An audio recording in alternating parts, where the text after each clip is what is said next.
नमस्कार, news flesh में आपका स्वागत है। बढ़ते हैं आज की ताजा खबर की ओर। पिछले दिनों हुए पेपर लीक के मामले को लेकर आज जयनारायण व्यास विश्वविद्यालय में एबीवीपी के छात्रों ने धरना प्रदर्शन किया और नारेबाजी भी की। वहीं एबीवीपी के छात्रों ने बताया कि अपनी मांगों को लेकर रजिस्ट्रार एवं वीसी कार्यालय पहुंचे, जहां विश्वविद्यालय के रजिस्ट्रार कार्यालय में न तो रजिस्ट्रार मिले और न ही वीसी अपने कार्यालय में उपस्थित मिले।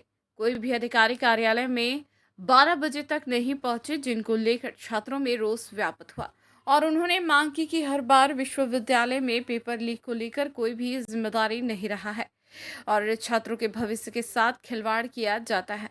हर बार परीक्षा निरस्त की जाती है। परीक्षा निरस्त करना समस्या का समाधान नहीं। जोधपुर के पेपर लीक प्रकरण में कोई कार्रवाई न होने के कारण और किसी के द्वारा जिम्मेदारी नहीं लेने को लेकर छात्रों में रोष व्याप्त है।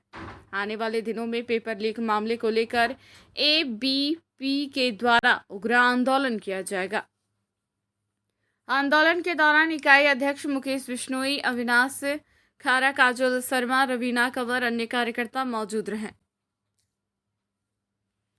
आप इस कॉलेज की मान्यता रखते हैं और जो विद्यार्थी उनका भविष्य खराब न हो के अगर आपके हाथ में मैडम डिसीजन नहीं है तो प्लीज अभी आप कुर्सी छोड़ के जा सकते हैं। हम 2 दिन तक जब तक वाइस चांसलर नहीं आएंगे तब तक इसी कार्यालय के अंदर सोएंगे हम। आप हमारे को मंजूर है। आप जब तक इस कुर्सी पे बैठे हो तो आप हमें जवाब देना। अगर आप जवाब देने लायक नहीं हो, अगर आप ये कहते हो कि वाइस चांसलर देंगे, तो मैम आपसे रिक्वेस्ट करते हैं आप अभी आप पधार सकते हैं। हमें कोई तकलीफ नहीं होगी, 1% भी हमें समस्या नहीं होगी।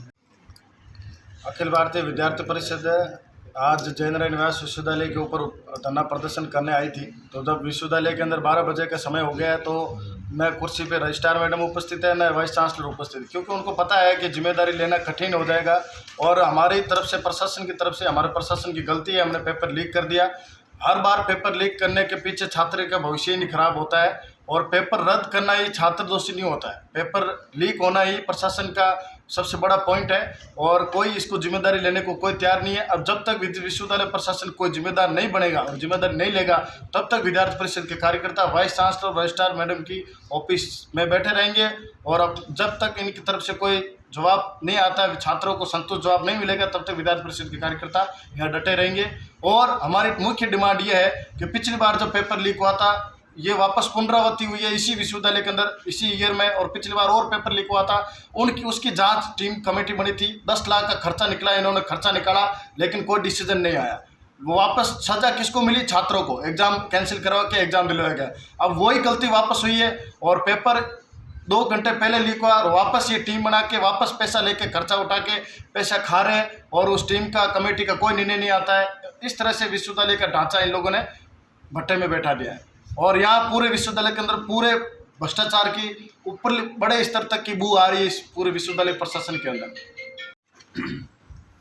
आज अखिल भारतीय विद्यार्थी परिषद द्वारा पेपर लीक घटना को लेकर ज्ञापन दिया जा रहा है, जिसमें हमारे दुर्भाग्य की बात है कि विश्वविद्यालय के वाइस चांसलर और वो भी नहीं है और रजिस्ट्रार मैम है वो भी नहीं है।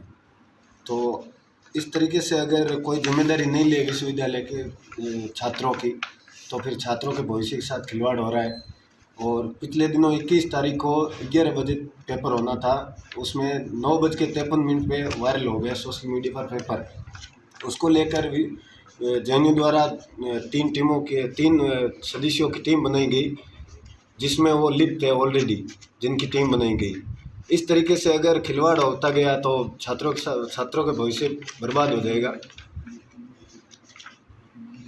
चौपासनी हाउसिंग बोर्ड सेक्टर 10 स्थित परशुराम सर्किल पर लगे भगवान परशुराम का फरसा खंडित हो जाने की सूचना पर ब्राह्मण समाज के पदाधिकारी और लोग इकट्ठा हो गए। घटना को लेकर मौके पर पुलिस भी पहुंची। प्रारंभिक तौर पर सेल्फी लेने के दौरान फरसा खंडित होने के बाद सामने आई है। इस जानकारी के अनुसार रात 10:30 बजे के करीब एक युवक परशुराम सर्किल पर लगे भगवा ध्वज के पास सेल्फी लेने प्रयास कर रहा था। उसी दौरान सेल्फी के प्रयास में फरसा खंडित हो गया। इसकी सूचना जब सुबह ब्राह्मण समाज के पदाधिकारियों को लगी तो वह मौके पर पहुंच गए और फरसा खंडित होने वालों को पकड़ने की मांग की। सूचना मिलने के बाद स्थानीय पुलिस भी मौके पर पहुंची। वहीं डीसीपी गौरव यादव भी मौके पर पहुंचे और जानकारी ली। जांच के बाद पुलिस ने त्वरित कार्रवाई करते हुए अभय कमांड के कैमरे से एक युवक की पहचान की। पूछताछ में उसने बताया कि वह सेल्फी लेने के लिए सर्किल पर चढ़ा था। वापस उतरते समय फरसा खंडित हो गया। उसके बाद समाज के लोगों ने अपने स्तर पर ही खंडित फरसे को वापस सही करवाने का काम शुरू किया।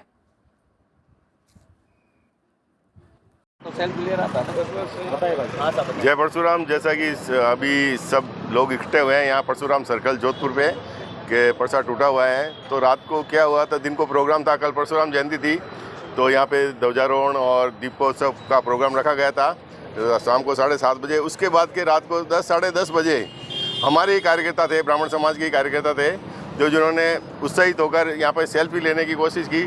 तो क्या झंडा नीचे से थोड़ा पतला था, तो हाथ से पकड़ के जैसे ही खड़े हुए थे तो थोड़ा सा टूट गया था। बाकी ऐसे कोई विवाद नहीं है कि किसी ने जानबूझकर तोड़ा हो, कुछ करा हो। इसीलिए सभी ब्राह्मण बंधुओं से सबसे निवेदन है कि आप शांति बनाए रखें। जय हिंद, जय भारत, जय परशुराम। जोधपुर में विवेक विहार व कुड़ी के अलग अलग सेक्टरों में 8 अवैध पिस्टल, 8 मैगजीन, 11 जिंदा कारतूस के साथ पकड़े गए दोनों आरोपियों को पुलिस ने कोर्ट में पेश किया, जहां से उनको 4 दिन की रिमांड पर भेजा।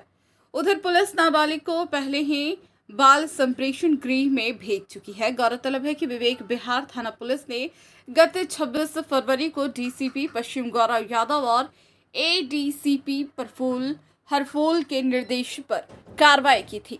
इसमें आरोपी रमेश और रवि भादु को गिरफ्तार कर उनसे 5 अवैध पिस्टल बरामद की थी। पूछताछ में दोनों आरोपियों ने एक नाबालिग का नाम लिया, जो अवैध हथियार का मुख्य सप्लायर है। एमपी से अवैध हथियार लाकर जोधपुर में बेचता है। नाबालिग लंबे समय से विवेक विहार पुलिस को रडार पर था, जिसके पास से 6 अवैध देसी पिस्टल, 6 मैगजीन व 9 जिंदा कारतूस बरामद किए थे। वहीं पाली जिले के रोहट के मांडावास निवासी अशोक बिश्नोई के पास से 1 अवैध देसी पिस्टल, 1 मैगजीन व 2 जिंदा कारतूस और जोधपुर के चाकू निवासी दाऊदान उर्फ दाऊद के पास से 1 अवैध देसी पिस्टल, 1 मैगजीन व बरामद किए थे। शौक के लिए खरीदी थी पिस्टल, रडार पर था नाबालिग, यह दोनों भी पकड़े गए। चौहाबो थाना पुलिस ने सुने मकान में सेंधमारी कर लाखों के सोने चांदी के जेवरात चोरी के मामले का खुलासा कर 2 आरोपियों को गिरफ्तार किया है। दोनों आरोपी आदतन अपराधी है। शंकरनगर किस्ना टावर के पीछे झवर रोड निवासी हिमांशु पवार ने रिपोर्ट दी। इसमें बताया कि उसके साथ उसकी मां और बहन शंकर नगर में ही रहते हैं। उसकी मां और बहन दोनों बड़ौदा गए हुए थे। युवक 21 अप्रैल को रात करीब 1 बजे झवर स्थित खुद के गायों को बाड़े में गया। जब रात करीब 2:30 बजे गायों के बाड़े से वापस घर आया, तब घर की लाइट जल रही थी। घर का दरवाजा टूटा देखते ही चिल्लाया, तब आसपास के लोग जग गए और पड़ोसियों के मकान की छत कूदते हुए झाड़ियों से भाग निकला। जब परिवादी ने अंदर जाकर देखा तो अलमारियों के ताले टूटे हुए थे, सामान बिखरा हुआ था। परिवादी की मां और बहन भी वापस आ गए थे। जिन्होंने सामान चेक किया तो इसमें 2 नग सोने के लूंग, कच्चे की अंगूठी, 1 बच्चे के सोने की चेन, 1 सोने का लॉकेट, 1 सोने की नथ, 1 जोड़ी सोने के कानों के झुमके करीब 3 तोला वजनी। इसके अलावा 1 जोड़ी चांदी के कड़े, 3 चांदी की हाथ चूड़ियां, 1 जोड़ी बच्चे के चांदी के पायल, 1 चांदी का चम्मच, 1 चांदी का सिक्का करीब 70 तोला वजनी और 1 काले रंग का बैग जिसमें आधार कार्ड और अन्य दस्तावेज थे। मामले को गंभीरता से लेते हुए डीसीपी पश्चिम गौरव यादव और एडीसीपी हरफोल सिंह के निर्देश पर एसीपी प्रेम धंधे के सुपरविजन में एक टीम गठित की गई, जिसमें चौहाबो थानाधिकारी जुल्फिकार अली, एसआई मानाराम और एसआई सुनीता कुमारी सहित कई पुलिसकर्मियों की एक टीम गठित की गई।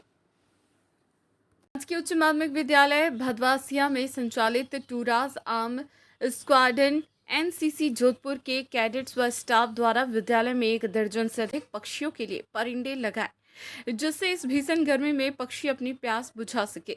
एनसीसी कैडेट्स ने अन्य विद्यालयों से भी आह्वान किया इस प्रकार के पक्षी की मित्र योजना के माध्यम से अपने अपने विद्यालयों में इस प्रकार का पुनित कार्य करे, जिससे तपती गर्मी में समस्त प्रकार के पक्षी राहत महसूस कर सके। इस प्रकार के कार्यक्रम में संस्था प्रधान अरुणा पवार एवं अंग्रेजी माध्यमिक विद्यालय के संस्था प्रधान ममता सोनकर, उप प्रधानाचार्य राजेश शर्मा एवं एनसीसी अधिकारी आयदान राम चौधरी के अलावा समस्त स्टाफ मौजूद रहा। स्थानीय विद्यालय के एनसीसी कैडेट्स द्वारा किया गया सराहनीय प्रयास गर्मी के इस भीषण मौसम को देखते हुए आप सभी से भी मेरा अनुरोध है कि विद्यालय में स्टाफ और बच्चों को इसके लिए प्रेरित करें और पक्षियों के लिए सुरक्षित और छायादार स्थान पर ऐसे परिंदों की स्थापना करें। अपने घर के आसपास भी ऐसा अगर वातावरण और आवश्यकता है तो वहाँ भी आप इस संबंध में कार्य करवाएं और आप अपने साथ जो भी अतिरिक्त प्रयास और अतिरिक्त व्यक्तियों को जोड़ सकते हैं उन्हें भी जोड़ें। Thank you. अरुणा पवार, प्रधानाचार्य, राजकीय उच्च माध्यमिक विद्यालय भद्राशय।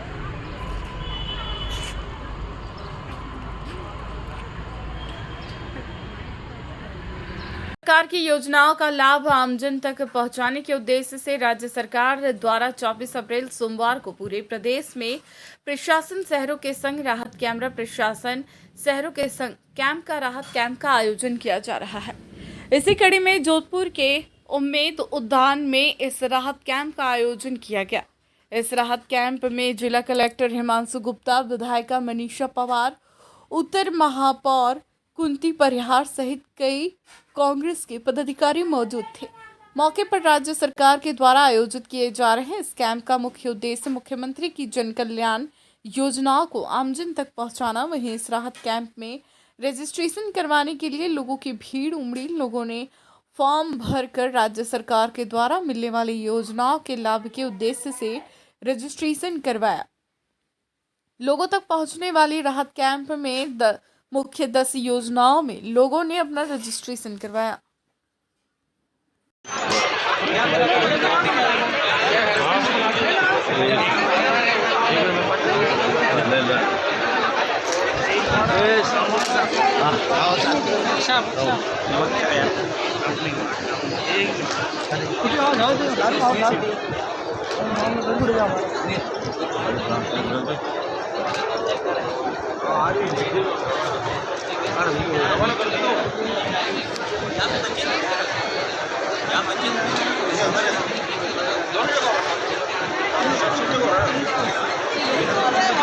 क्या